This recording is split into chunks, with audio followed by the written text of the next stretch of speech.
Hello and welcome back to another episode of Bestseller Live. I am your co-host, Cynthia Johnson, and I am here today with a group, 3 co-authors of Headamentals, How Leaders Can Crack Negative Self-Talk. We have Suzy Burke, PhD, president and co-founder of Accountability Inc. She's a senior executive with an exceptional track record in a diverse array of businesses, from a Fortune 20 technology company to a highly successful beverage startup. We also have her co-author, Ryan Berman. He is a corporate fear fighter. He is the founder of Courageous, the author of Return on Courage, and the host of the Courageous podcast. For over 25 years, Ryan has helped corporations who have been stuck, scared, stale, or safe choose courage. And last but not least, we have their co-author, CEO and co-founder of the leadership consultancy Accountability Inc. He helps leaders and entrepreneurs break free from limitations, embrace bold decisions, and navigate organizational growth. Named the #1 thought leader on entrepreneurship by Thinker 360, and my co-host here on Bestseller Live. Welcome, Rhett Power. You are awesome, Cynthia. Thank you. I'm so excited to be here with the 3 of you, having spent time as you've gone through this process to write such an incredible book. I know that you talk about Headamentals as the missing link in performance. What exactly are Headamentals, and why are they so critical for leaders and teams today? I'll let you guys. Yeah, I feel like I have to recuse. Ryan, go for it. I feel like I have to recuse myself from a little bit. Kind of playing both roles. But Ryan, go for it, man. Is this playing a trick on your head, Rhett? Is that what's going on right now? Really, really hard, man. It's really. Well, Cynthia, I think it's important to go back to like how this even happened. Like, why would 3 co-authors come together? And I think when we all came together, and it was almost like Rhett and I first started. And by the way, Rhett started this project. Rhett was the one that first 13,000 words in. And I remember I was on your show, Rhett, years ago talking about courage, and we hit it off. And it was like somewhere in the 45 minutes after that, I was like, what else are you working on? And you had mentioned to me that you had the self-talk book in your head. And I'm like, oh my gosh, I love this topic. Because I don't think we had it at the time, but realized how important self-talk is to impacting team talk. And could we actually come at it from a standpoint that, like, if you don't really get inside your head, it's really hard to move ahead. And so Headamentals was born. So Cynthia, Headamentals, I think, might have been the 4th or 5th title that we landed on. We had the Battle of Self-Talk. We had You versus You. Monster in your mind. Monster in your mind. We, you can imagine in our own self-talk on like what's the right title. And we finally landed on Headamentals because it really is like, what is the conversation that you're having in your head? And if I'm a leader of a team, your product, it's productivity. And so if you can't get out of your own way, it's going to be very hard for you to lead a team. It's going to be very hard for you to clearly give consistent notes back to your team. And they're all dealing with their own spiraling self-talk as well. The aha moment, I think, for me was I kind of took it as far as I could from a story standpoint. I think Rhett and I realized what was missing was the science, and entered Dr. Suzy Burke, who really brought the science to the table. No, I love that. That is the big question ongoing, is how 3 people come together to write one book. And I think that's a testament to how powerful the subject matter is. So Suzy, I'd love to hear from you. So you're brought in as the science. So right. The idea, so you guys are halfway through the book at this point? It's quite different from when I got it. Rhett gave it to me, and I said, "Do you want me to just like proof it, or do you want me to actually do something with it?" He said, "Oh, no, do whatever you want." That was probably 2 years ago. Famous last words. Exactly. But I'm a psychologist by training, so it occurred to me that things like imposter syndrome and confirmation bias and overthinking, all these psychological principles are fueling the monster, right? They're monster fuel. And it was also my job to bring in some data. So, for instance, the National Science Foundation says that the average person has up to 60,000 thoughts a day. 80% of them are negative. That's like 48,000 negative thoughts a day. And they just go on repeat and repeat and repeat. So I tried to bring that kind of science to this topic and had a lot of fun doing it. A lot of assessments. We're just trying to get it down from 46,000 a day to, maybe 40. That's really that was my next question is what's the good ratio? just a little better. A little better day right now. Now I don't represent the science, but what I did here is it's 3 positives to offset a negative. So think about what you have to say to yourself. I think the other thing, Cynthia, is once Suzy came in the mix, the detective work really started, and it made, you kind of follow the thread on everything else. Another one of my favorite numbers, Suzy, was this 6 billion person club that we're all in called the Imposter Syndrome Club. 6 billion. Or the Monster Club, right? Right. You've got 70% of people that feel like an imposter. I think 85% of coaches have said their leaders feel like an imposter. Right. And so that's not a small club. And no one's talking about this. You kind of keep it to yourself. We're so afraid to lead. We're so afraid to admit we don't know, that we keep it to ourselves. And so, as the data became clear to us, it allowed us to go into different arenas and be like, oh, wow, like I said, this isn't just a self-help book. It's a team help book. It's really impacting team talk. And that's I'm glad you went there, because that's what I was going to say. For me, my favorite evolution of this book came when we started to see the correlation in a leader's self-talk and the performance of a team. And I think we've all intuitively know that, right? We know that the leader shows up poorly, that it impacts a team. That's why people leave jobs. It's why people are disengaged right now. It's why people aren't performing at their peak, and why there's so much stress in the workplace. And it's why staff members and workers don't trust their leadership.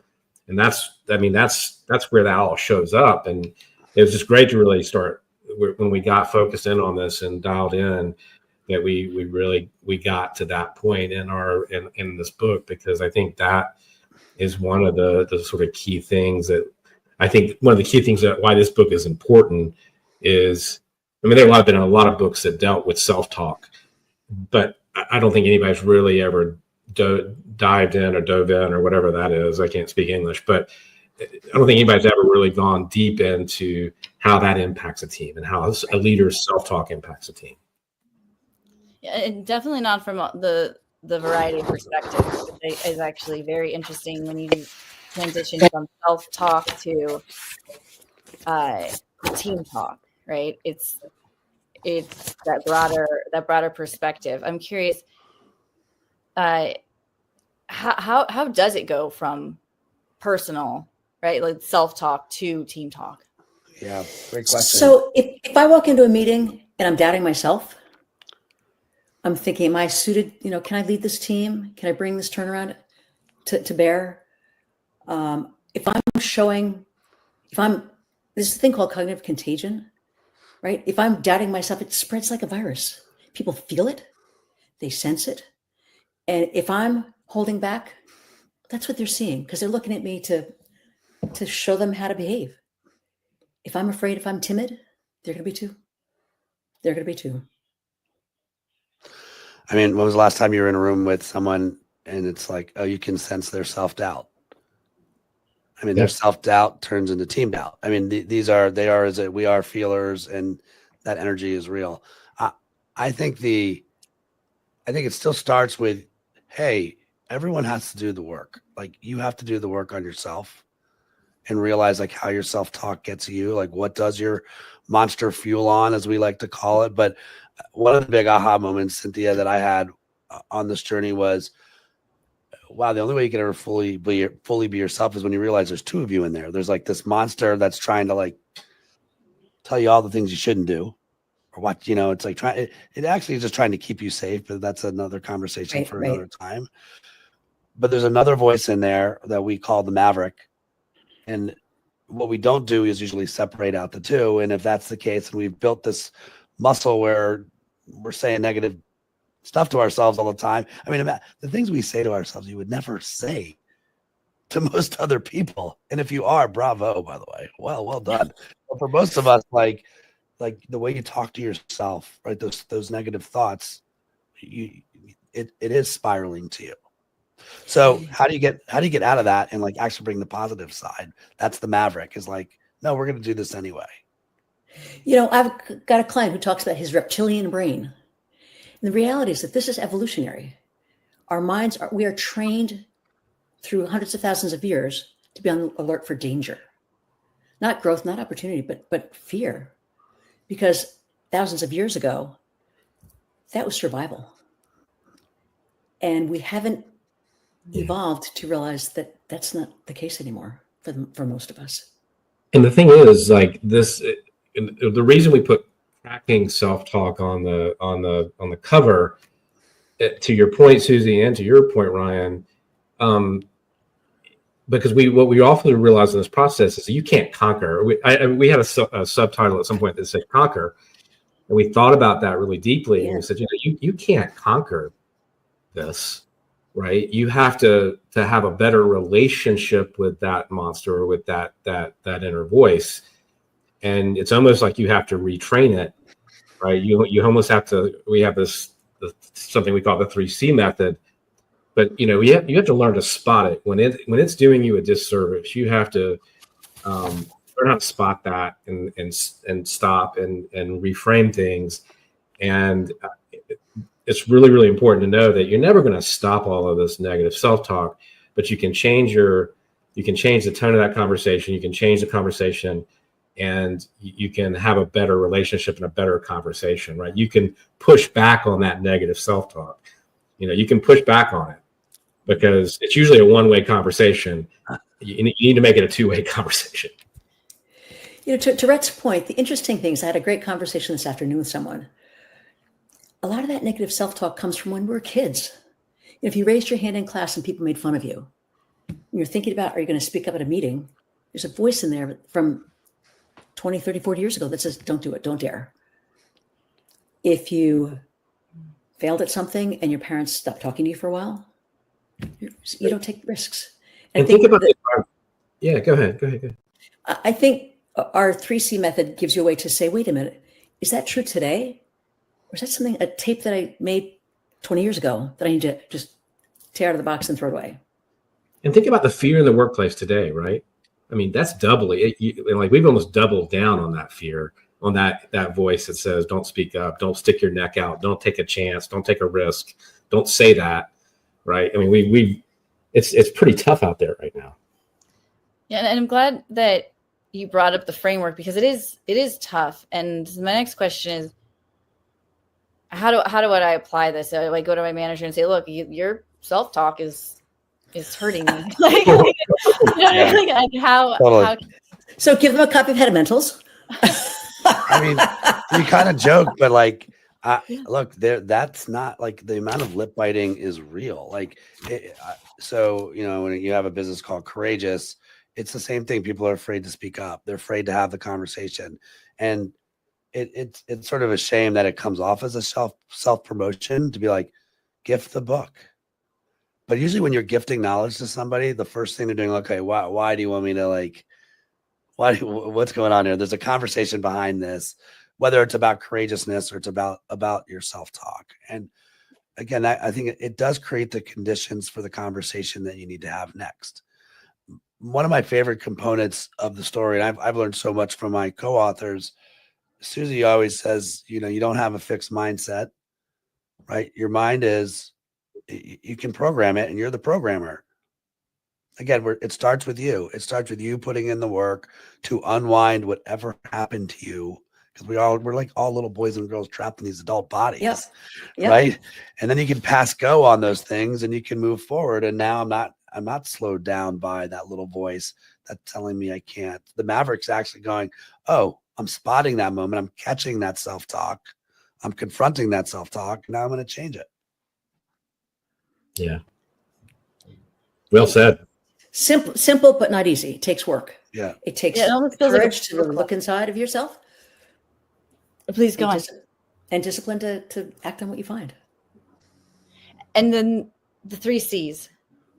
Are they, so can you break that down for us a little bit? It's cognitive behavioral therapy made simple. And that's actually that's been around for 60 years. It's probably the best well-known approach to mental health that exists. And it's exactly that. It's catching that negative message as it happens and looking at your own emotions, because there's usually an emotional trigger.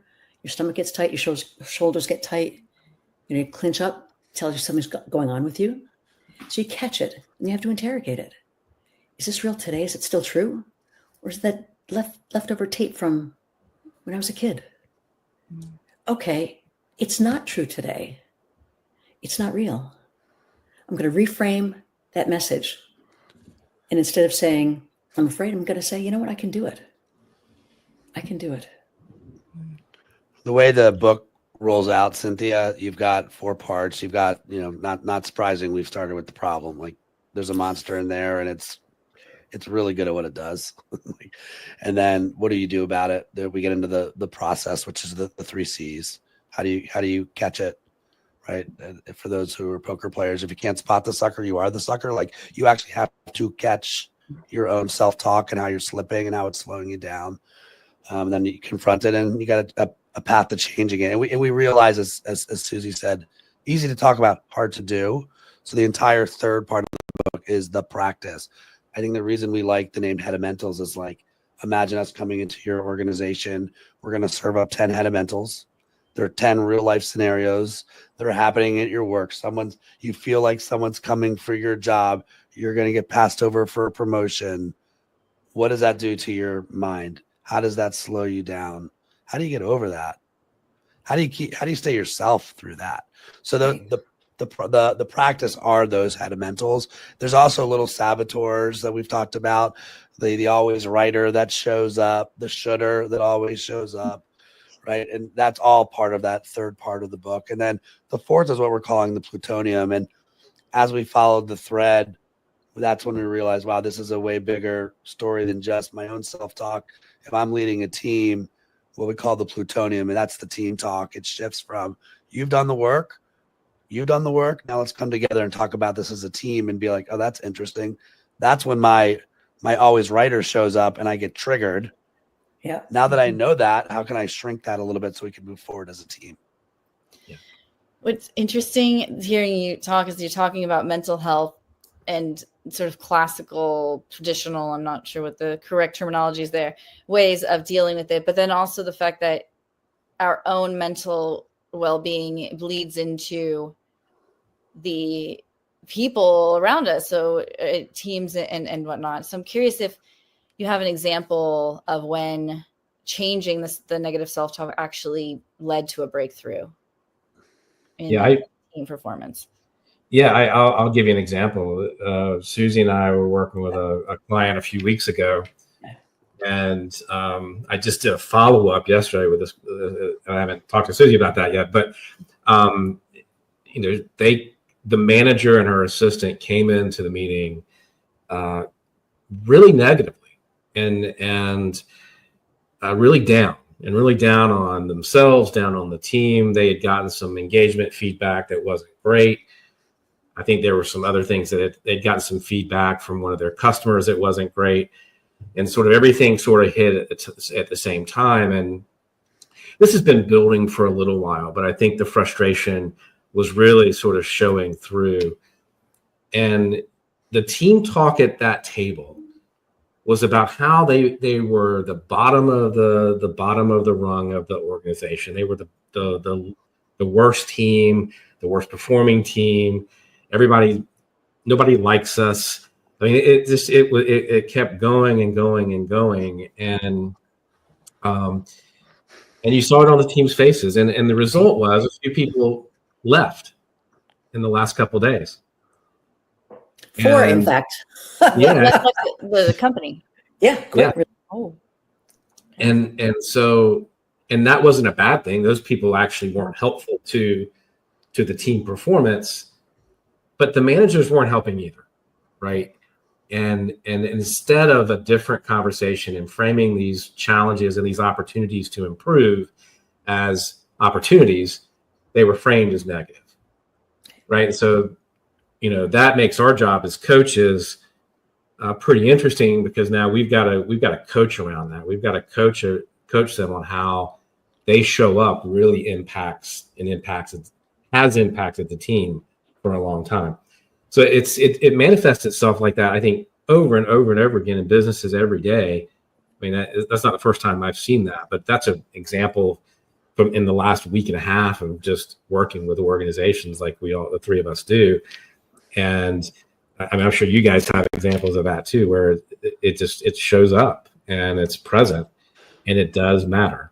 I had, this is one of the stories that we talk about in the book, with the LA Galaxy, and the LA Galaxy about 18 months ago brought in a new president, someone from the inside. So it was a hire from the inside, but they had the same president there for about a decade, who was a great guy. And this person had reported into that person and was running ops, and was now being catapulted up into the president role. And so I get introduced to him, and we kind of pulled a Steve Jobs. I called it a walk and talk. We walked the field on like what his goals were, and we had psychological safety between the two of us, where he was able to share some of that self-talk as him as a leader. And what came out of that was not a spiral, but an action plan on, we need to bring your team together. They had never done an offsite. They had lost Los Angeles. And they think about sports in Southern California. You're not just competing with another soccer team. You're competing with the beach. Let's be realistic, right? This is if your team is losing, they're gone. People are gone. So there's a lot of fear and there's a lot of self-talk.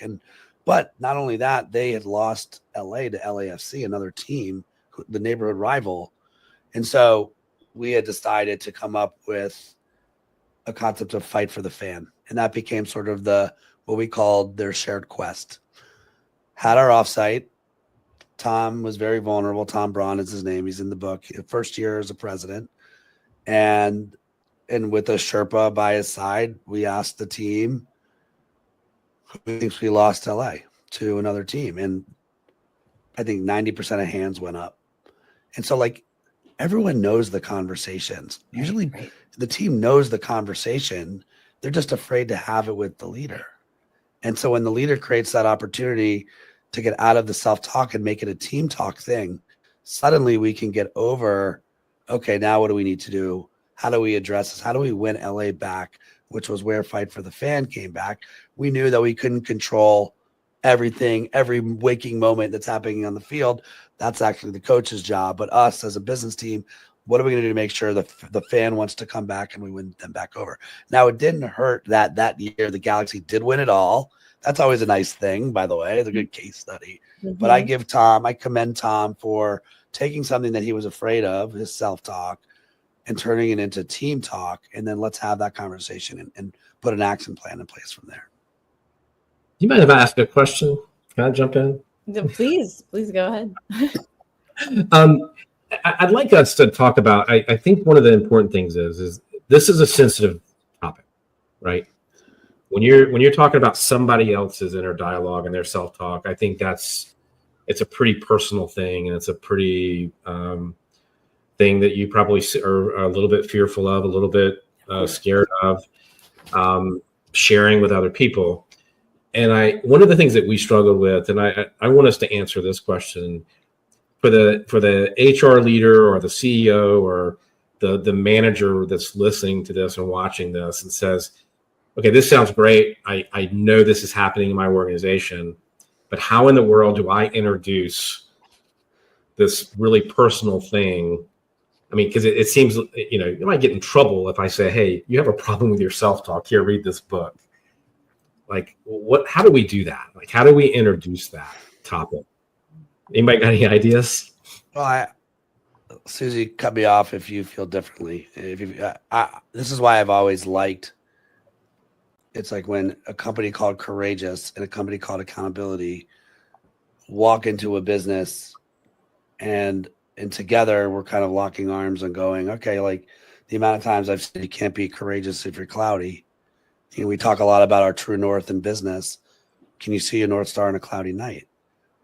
So as a leader, your top priority is to be clear and to be consistent with that clarity.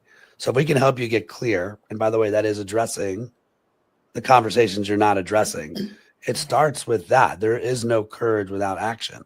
It's just talk. It's knowledge. And maybe there's faith, but usually there isn't. And then the accountability component is like, well, once we know where we should be marching towards, I need my head coach, a literal head coach, guys, right? Like we're literally Headamentals head coaches now.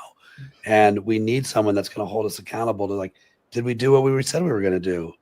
We've had this conversation before. That's also a scary place to be because like you now know where you should leap. And so I never saw it as, hey, you got to sell self-talk. You're selling action. You're selling relevance. You're selling let's keep moving. You're selling results. You're selling business results. You need accountability together.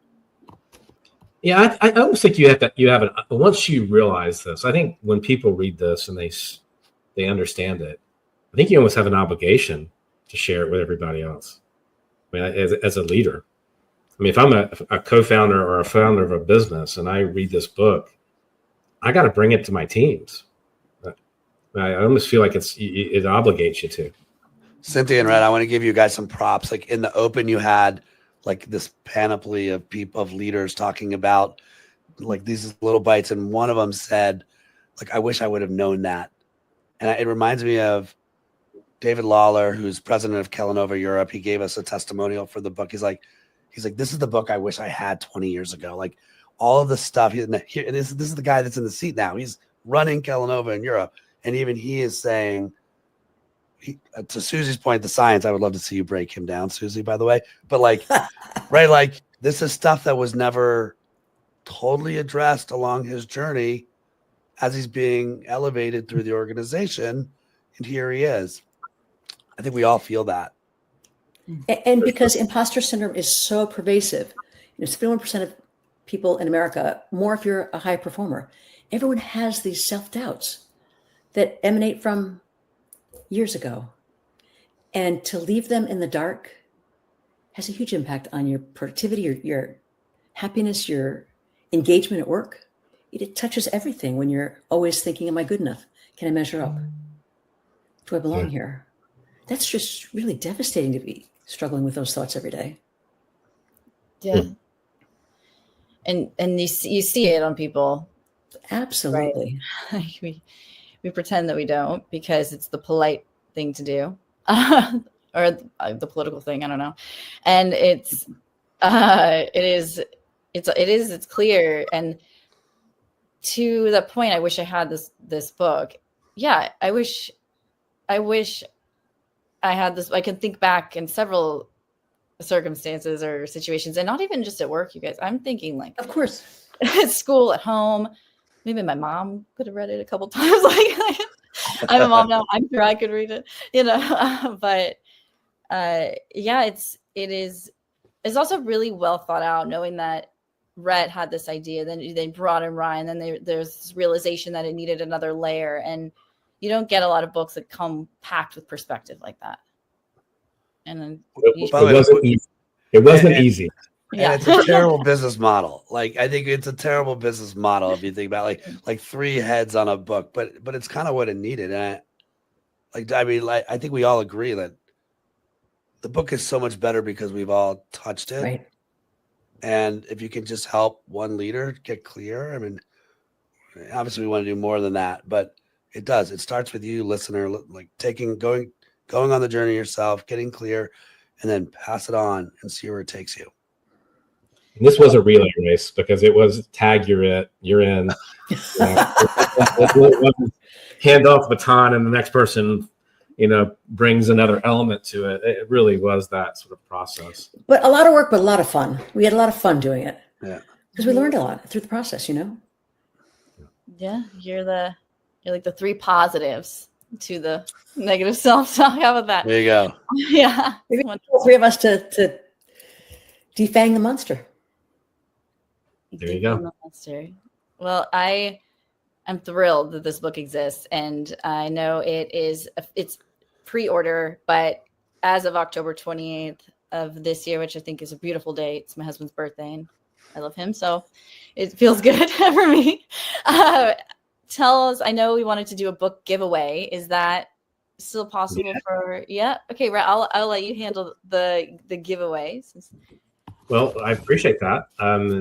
We will do that. So we can do that on X or LinkedIn, either one. And then in terms of the pre-sale, it is headamentals.com. You can, go to the website, you can get to Barnes and Noble, you can get to Amazon, you can get to all the other platforms there.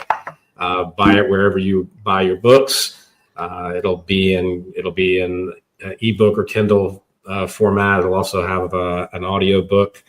It'll have all the things, but headamentals.com. One thing that you'll see shortly on the website is, we do work with companies to sort of help you understand this work and how to operationalize it in your business. So you'll see some of that on the site pretty soon, and there'll be other tools and other things that you can. There's a workbook. There'll be a workbook that'll come with it ultimately, and so they'll just check the site at Headamentals if this topic really fascinates you. Yeah, absolutely. And we'll drop all of the places our viewers can find you individually and together in the show notes. It was wonderful. It was really a beautiful conversation, and I'm excited that this book exists. Thank you. Thank you, guys. Thank you, Cynthia. Thanks for having us. And to all of our viewers, we'll be back next week with another episode of Bestseller Live. But for now, go out and grab a copy of Headamentals.